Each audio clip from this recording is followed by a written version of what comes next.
Israel mungkin adalah negara paling kontroversial. Ketika ada peristiwa global seperti perang, negara ini menjadi perbincangan, dan begitu pula ketika situasi damai. Meskipun memiliki populasi dan wilayah yang relatif sedikit, negara ini menyimpan sebagian besar sejarah umat manusia, tempat-tempat suci dari 3 agama monoteistik utama dunia, dan merupakan salah satu negara yang paling kuat dan paling berkembang pesat.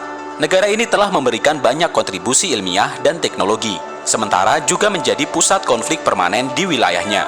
Hari ini saya akan memberitahu Anda bagaimana kehidupan di negara ini, adat istiadat dan tradisi orang Yahudi, apa yang harus dihindari jika Anda mengunjunginya, di mana melihat gereja yang konon merupakan lokasi makam Yesus Kristus, dan lebih banyak lagi. 1. Israel adalah salah satu negara berdaulat termuda di dunia, dan pada saat yang sama pembentukannya didasarkan pada salah satu dokumen tertua, yaitu kitab-kitab kuno dalam Perjanjian Lama. Israel menyatakan kemerdekaannya pada tahun 1948 setelah Perang Arab-Israel pada tahun yang sama.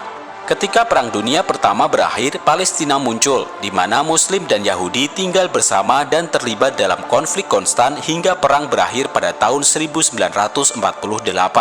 Itulah ketika Nakba atau pengungsian Palestina dimulai, dan sejak itu kedua negara telah berada dalam konflik. Saat ini, negara Palestina memiliki pengakuan internasional yang terbatas dan terletak di 2 wilayah yang berbatasan dengan Israel, tepi barat dan jalur Gaza. 2. Israel adalah satu-satunya negara Yahudi di dunia yang sangat sukses karena berbagai alasan.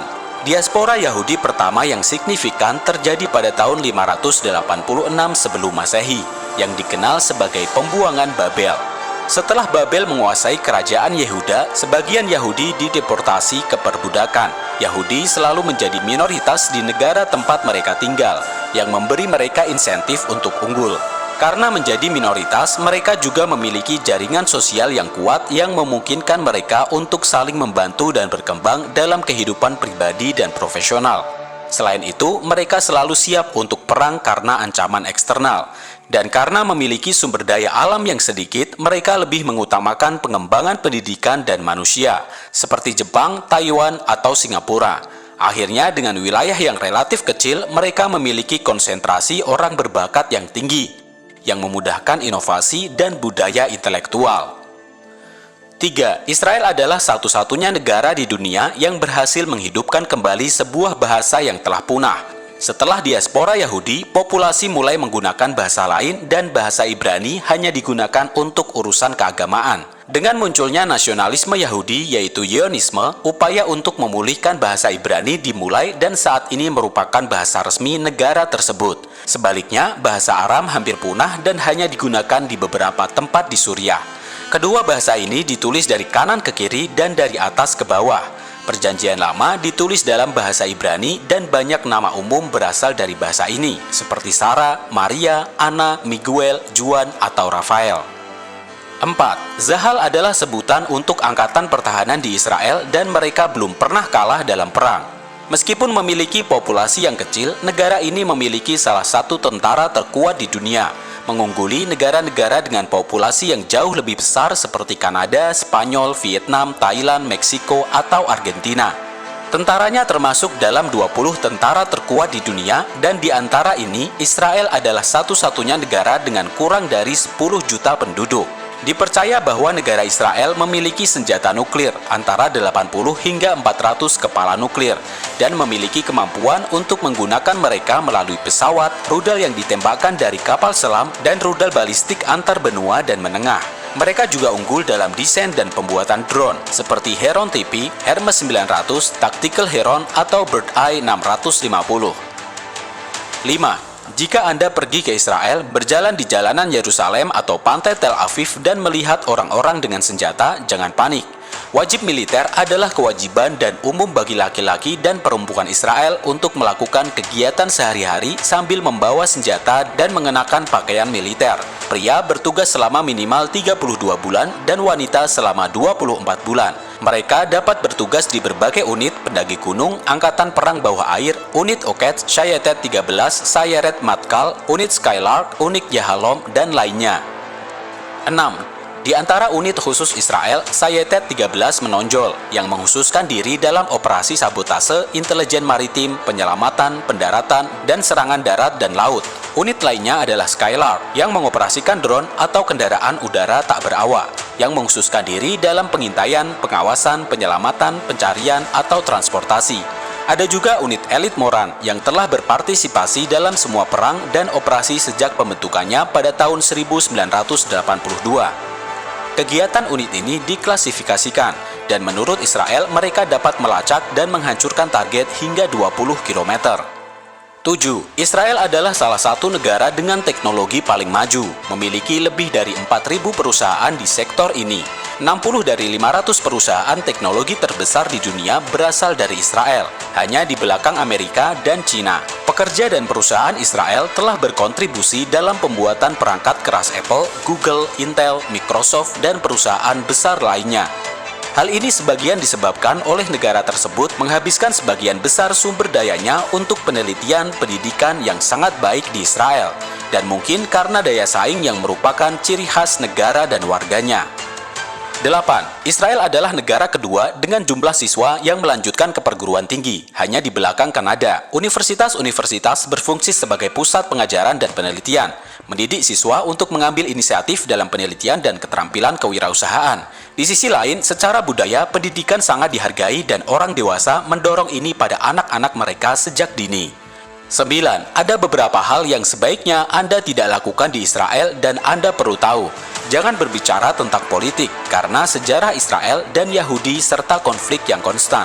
Ini adalah topik yang rumit dan bisa menyebabkan kesalahpahaman. Juga disarankan untuk mengenal makanan kosher yang diperbolehkan dalam tradisi Yahudi. Hewan yang merumput dan memiliki kuku belah dianggap kosher, sementara kelinci, unta, babi tidak boleh dimakan. Begitu juga produk yang berasal dari mereka. Namun ada aturan lain, seperti bahwa orang Yahudi hanya dapat makan makanan kosher yang dibuat oleh orang Yahudi. Daging dan produk susu tidak boleh dicampur, dan setiap peralatan dapur harus digunakan untuk memasak masakan tertentu. Jangan menyentuh orang Yahudi ortodoks dari jenis kelamin yang berlawanan, karena hukum Yudaisme ortodok melarang kontak antara anggota jenis kelamin lain, kecuali suami, istri, anggota keluarga, atau anak-anak. 10. Sesuatu yang sangat penting adalah jangan kamu mencoba menjelajahi alam di Israel. Ini adalah negara yang sedang berkonflik dan mungkin ada ranjau darat. Juga berpakaianlah dengan sopan tanpa menunjukkan terlalu banyak, karena ada banyak tempat yang dianggap suci. Selain itu, disarankan untuk tidak membawa buku-buku keagamaan atau tulisan dalam bahasa Arab yang dapat membuat Anda dicurigai.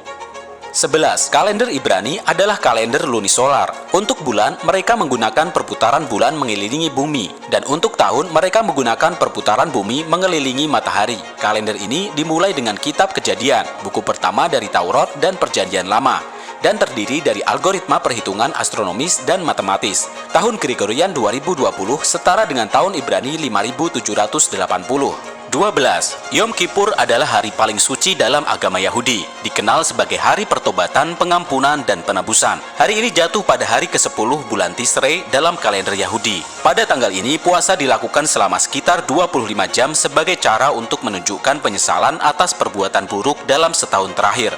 Sebagian besar penduduk Israel tidak mengikuti tradisi Yahudi ini, tetapi mereka tidak mengendarai kendaraan, jalanan kosong, dan toko-toko serta restoran tutup. 13. Jika Anda makan di restoran Israel, berilah tips. Ini adalah yang diharapkan, karena pelayan lebih bergantung pada tip daripada gaji mereka. Jika Anda puas dengan pelayanan, biasanya memberikan 15% dari harga makanan atau lebih. Dan jika Anda tidak puas, setidaknya 10%.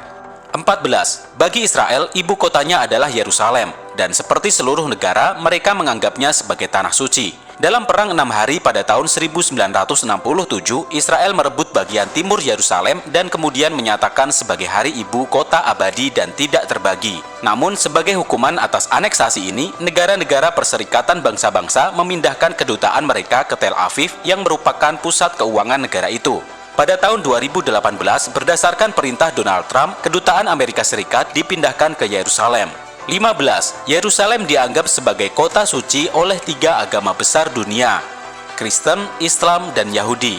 Ini adalah kota suci ketiga dalam Islam, di mana umat Muslim percaya Nabi Muhammad diangkat ke surga dan awalnya menghadap ke arah ini saat berdoa sebelum menghadap ke Mekah. 16. Jika Anda pergi ke Israel, ingatlah bahwa norma etiket akan bervariasi tergantung dengan siapa Anda berinteraksi. Mayoritas penduduk memiliki perilaku barat, tetapi ada juga populasi muslim. Ingatlah bahwa bagi seorang muslim, tangan kiri dianggap tidak suci dan hanya digunakan untuk kebersihan pribadi. Tidak demikian dengan orang Yahudi atau Kristen. 17. Di Yerusalem terdapat kuburan Yahudi di Gunung Yaitun, salah satu yang tertua di dunia dan masih digunakan. Ada lebih dari 150.000 kuburan, beberapa di antaranya lebih dari 1000 tahun. 18. Tembok ratapan adalah tempat paling suci dalam agama Yahudi. Terletak di kota Yerusalem dan diyakini dibangun pada tahun 19 sebelum Masehi oleh Herodes yang Agung. Di sini terletak bait suci pertama Yerusalem atau bait suci Salomo yang dihancurkan oleh orang Babilonia dan yang kedua dihancurkan oleh orang Romawi. Beberapa orang menganggap istilah tembok ratapan sebagai penghinaan dan menggunakan nama tembok barat. Diperkirakan setiap tahun orang Yahudi yang datang untuk berdoa meninggalkan lebih dari 9 juta catatan doa kepada Tuhan atau keinginan pribadi. Karena jumlahnya begitu banyak, seorang rabi mengumpulkannya 2 kali setahun untuk dibakar dekat Gunung Zaitun. 19. Layanan Pos Israel memiliki departemen khusus surat kepada Tuhan untuk semua surat yang datang ke Yerusalem dari seluruh dunia yang ditunjukkan kepada Tuhan. Surat-surat ini dibuka dan ditempatkan di celah-celah tembok barat. Ada hampir 1 juta surat setiap tahunnya. 20. Di Yerusalem terdapat kuil paling suci bagi umat Kristen, gereja atau balisika makam kudus atau gereja kebangkitan, di mana diyakini terdapat makam tempat Yesus Kristus ditempatkan setelah penyalipan. Meskipun tidak ada yang mengontrol pintu masuk utama balisika ini, selama berabad-abad, 2 keluarga Arab memiliki hak istimewa untuk membuka dan menutup pintu bangunan. Keluarga Muslim Nusaibeh dan keluarga Al-Gaudia Judeh. Keturunan mereka saat ini memiliki hak istimewa atas penjagaan pintu itu. 21. Di dalam gereja kebangkitan ada sebuah kuil kecil yang dikenal sebagai Edikula, dan di dalamnya diyakini terdapat makam Yesus Kristus. Gua yang ada di dalam Edikula ditemukan oleh orang Romawi, dan gereja tersebut dibangun pada zaman Kaisar Konstantin. Batu suci yang menjadi bagian dari makam tempat peziarah Kristen datang selama berabad-abad. Sebelumnya tertutup, tetapi baru-baru ini diungkapkan sehingga dinding-dindingnya dapat dilihat dari jendela. 22. Menurut Alkitab, Yesus lahir di Bethlehem, yang kini berada di wilayah Palestina, 10 km selatan Yerusalem. Di atas gua tempat Yesus dikatakan lahir, dibangunlah sebuah gereja bernama Gereja Kelahiran yang kini terbuka untuk umum. Biasanya ada antrian panjang untuk masuk ke gua tempat kelahiran tersebut. 23. Di Israel terdapat orang Yahudi dari berbagai asal-usul. Askenazi yang berasal dari Jerman, Eropa Tengah, dan Timur. Sephardim yang merupakan keturunan orang Yahudi kuno yang diusir dari semenanjung Iberia pada zaman Raja-Raja Katolik, dan Mizrahi yang berasal dari Timur Tengah dan Afrika Utara. Juga terdapat orang Yahudi Afrika, yaitu mereka yang berasal dari Ethiopia yang disebut sebagai Israel Hitam. 24. Mea Sharim dapat dianggap sebagai lingkungan paling unik dari segi ideologi di Yerusalem Barat saat ini. Di sana tinggal orang Yahudi Haredi ultra-ortodoks yang mudah dikenali dari pakaian serba hitam mereka, topi yang cocok, jenggot lebat, dan helai rambut samping panjang keriting yang dikenal sebagai peyes. 25. Topi yang digunakan oleh pria Yahudi dikenal sebagai kipah dan terbuat dari kain atau wol. Ini adalah pengingat bahwa Tuhan selalu berada di atas pemakainya. 26. Kesuburan di Israel sangat tinggi dibandingkan dengan negara-negara maju lainnya, dengan rata-rata hampir 3 anak per wanita. Kebijakan Israel mendukung hal ini dengan memberikan keuntungan bagi ibu, dan juga dipengaruhi oleh tingkat keagamaan yang tinggi di kalangan penduduk. Norma budaya dan agama mencakup menikah dan memiliki anak. Selain itu, orang Yahudi ultra-ortodoks Haredi memiliki banyak anak, dengan tingkat kesuburan wanita mencapai angka mengejutkan yaitu 7 anak per wanita. Norma budaya agama untuk memiliki beberapa anak sangat kuat di Israel, sehingga bahkan wanita yang bekerja dan berusia lebih tua memutuskan untuk memiliki anak. Karena itu, Israel adalah salah satu dari sedikit negara maju yang melihat populasi mereka bertambah dengan cepat. Berbeda dengan negara-negara yang mengalami krisis kelahiran yang parah seperti Spanyol, Italia, Yunani, Jepang, atau Korea Selatan. 27. Gaji rata-rata di Israel adalah sedikit lebih dari $3.000 AS per bulan, sekitar 12.000 shekel Israel, yang jauh di atas rata-rata dunia. Namun biaya hidup juga cukup tinggi. ada kepercayaan umum bahwa semua orang Yahudi itu kaya, meskipun ini lebih merupakan mitos yang mungkin menyebar sebagai bagian dari propaganda kelompok-kelompok tertentu dan negara-negara. Memang ada orang-orang kaya dari keluarga Yahudi, seperti Sergey Brin, salah satu pendiri Google, atau Mark Zuckerberg, pendiri Facebook. Tetapi di Amerika Serikat, orang Yahudi hanya 4 atau 5% lebih kaya dari rata-rata penduduk Amerika, dan sekitar 10% memiliki pendapatan di bawah rata-rata.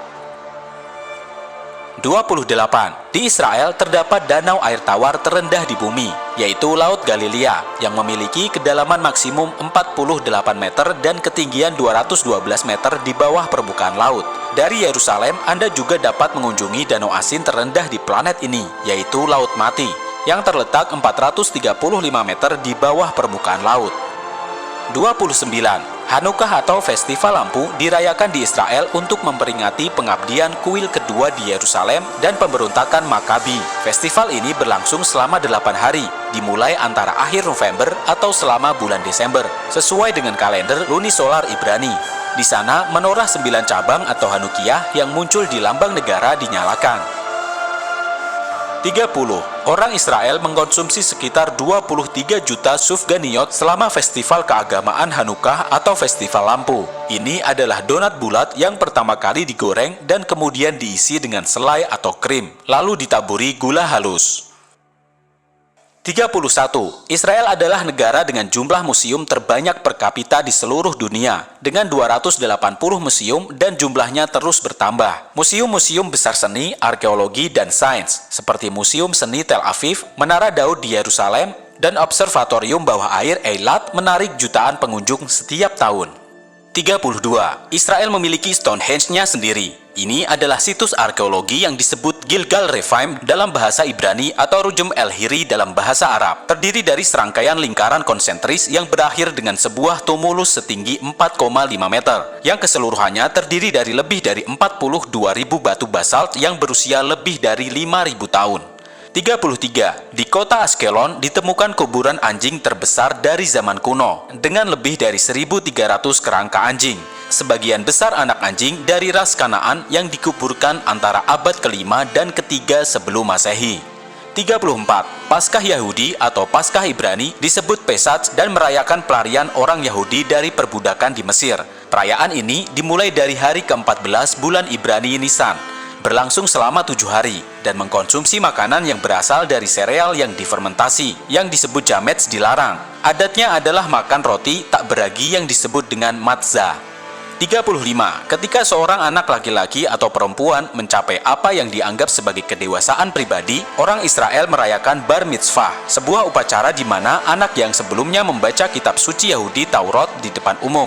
Usia di mana orang Israel menganggap seorang bertanggung jawab atas tindakannya adalah 13 tahun untuk laki-laki dan 12 tahun untuk anak perempuan. 36. Di Israel, setiap rumah harus memiliki ruang keamanan atau merkhav mugan yang mampu menahan serangan senjata kimia dan biologis. Ini didirikan menyusul Perang Teluk pada tahun 1991 ketika Israel diserang oleh rudal Scud Irak. 37. Meskipun memiliki populasi yang relatif rendah, negara ini telah menghasilkan 8 pemenang hadiah Nobel dalam bidang sains dan 1 dalam bidang sastra. Selain itu, negara ini memimpin produksi publikasi ilmiah per kapita di dunia.